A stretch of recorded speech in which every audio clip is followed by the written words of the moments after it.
Okay, so this is the architectural drawing that we worked from before and after. Also had a bunch of dimensions down, but my friend Brajesh Kukadia, who's in India, is a good architect, and I drew measurements in pencil, and he put them into the image on the left to show what we had in our basement before we got started, and then the right was the combination of his brilliance and my brilliance to come up with that plan. So we decided if we reversed the stairs, did a landing and then reversed the stairs, that we could divide the basement in half. And then where the refrigerator and stove is, we had to move that support wall. That's what the kind of the yellow color wall is the relocation of the support wall. And then the red divides the two. And then we could make a kitchen work. So that kitchen worked out really well. Both bedrooms got a little smaller.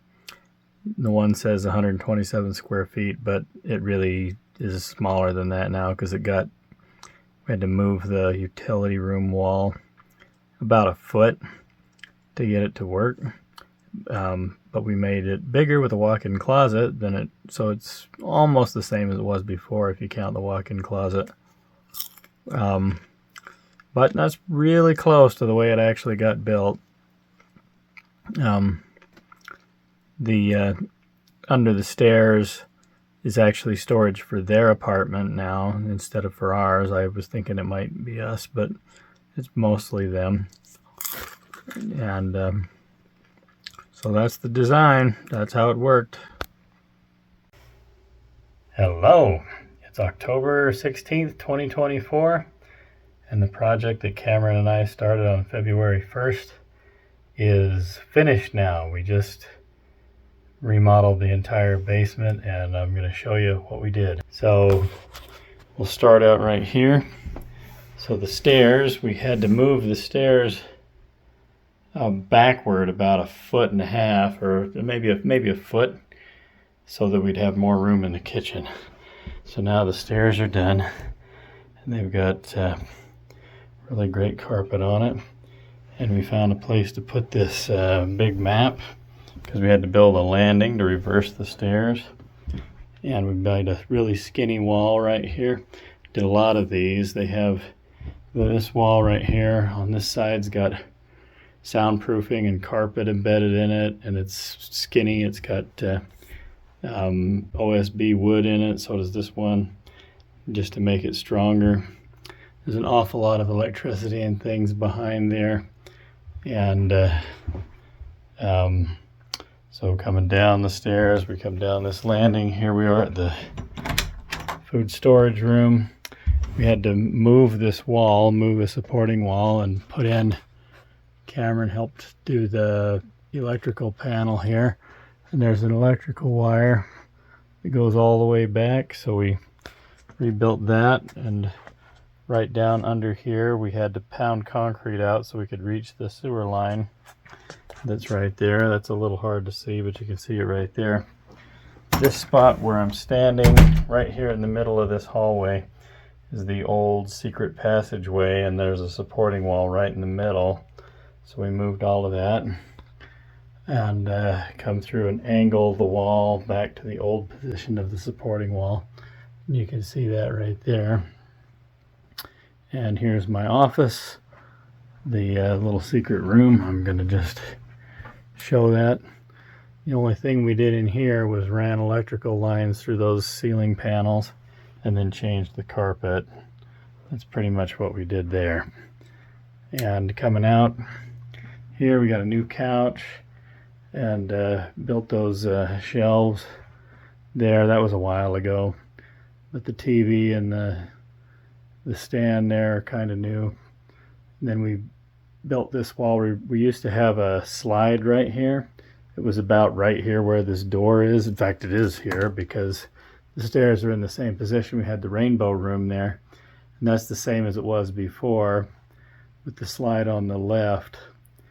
But the stairs have moved just a tiny bit. So Now that's a separating wall between our house and the apartment. So now this is going to be a carpet wall that separates our house from the apartment. I'll put that up at the very end.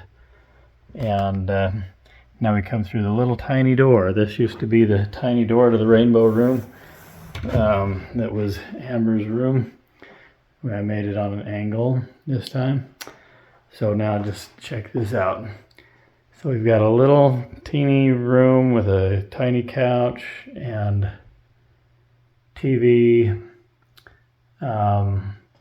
There's a storage room in here. It even has one box of stuff on it.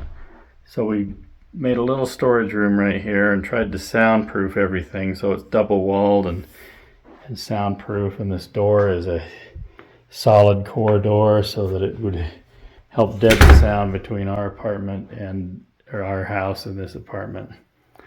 So here comes the bathroom. How beautiful. Vanity, same mirror as before, but a different vanity. Marque suggested we paint it black, so I did. And this is drop ceiling made out of cedar fence that I took apart and made it into that. This is a steam shower. It has kind of electronics that come on and you Bluetooth connection to a speaker.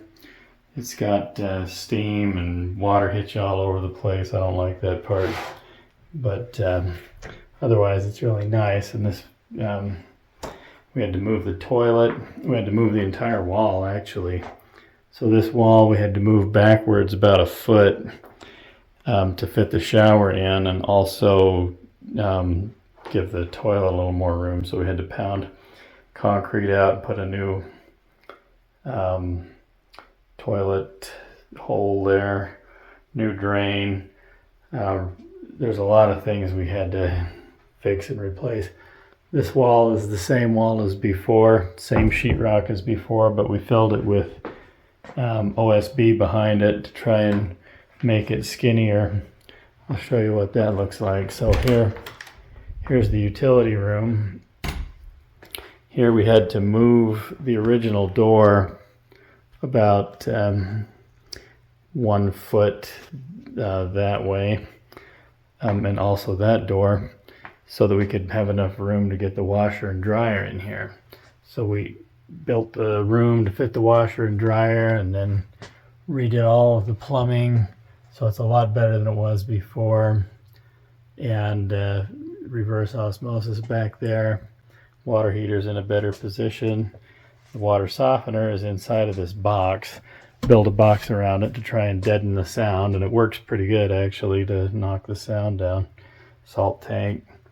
So boy, there was a ton of work in here. This took forever to get this right.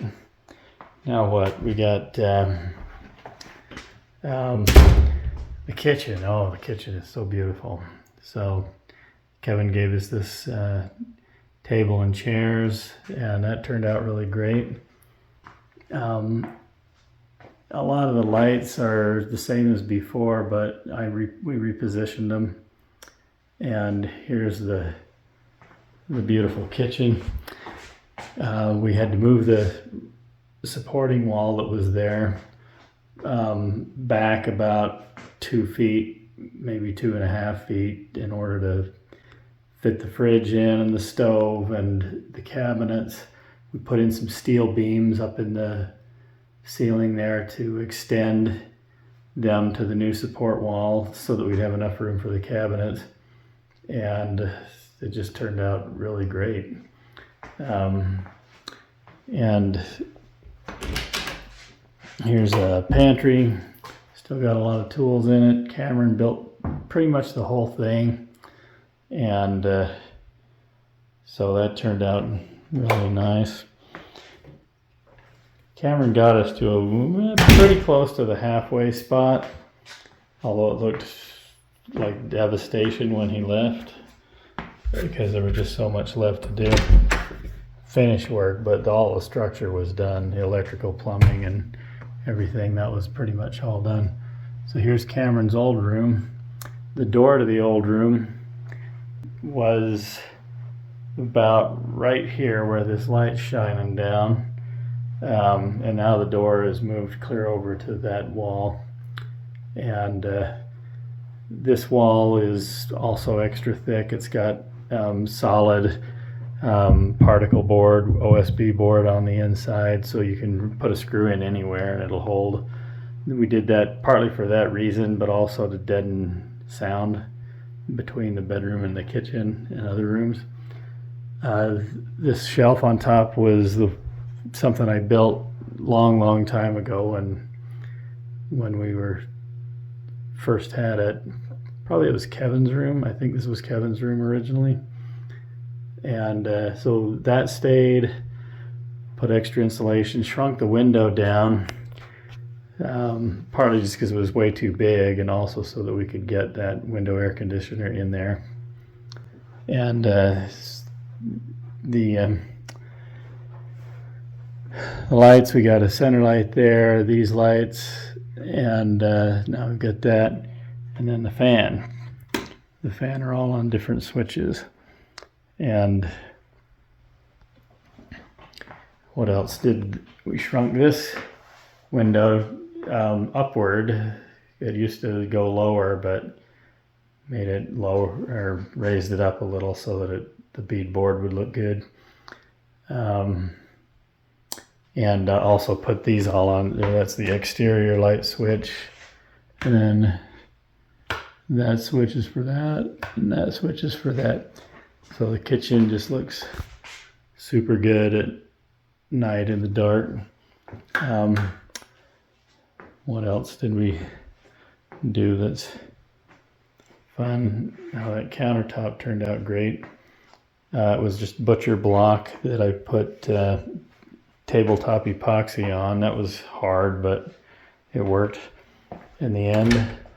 And then coming this way, this is Jeff's old room.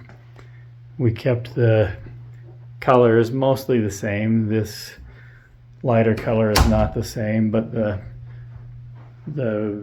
burgundy red color, that's the way it was originally. And same thing, reduced the window, put in an air conditioner. Kept the same shelf and same lights that Jeff had in here. It's got new carpet. His carpet was okay, and that's the old carpet color on the wall there. I didn't change that. It's got Bluetooth interconnected smoke alarms. Here is a walk-in closet. The old shower used to be right there at the bottom under those shelves. And then the walls moved around a little bit, so we were able to do a good walk-in closet. So that turned out bigger than I expected, actually, but a lot of things are bigger than they otherwise would have been because we use skinny walls so often. Pretty much every one of these new walls is made out of a piece of sheetrock and then a wafer board and then another sheetrock on the other side of that. So 2 inches at the most sometimes a little more when I was soundproofing. But that's it. I don't know that there's a whole lot else to show. Maybe I'll do a video of the exterior tomorrow, but really turned out beautiful.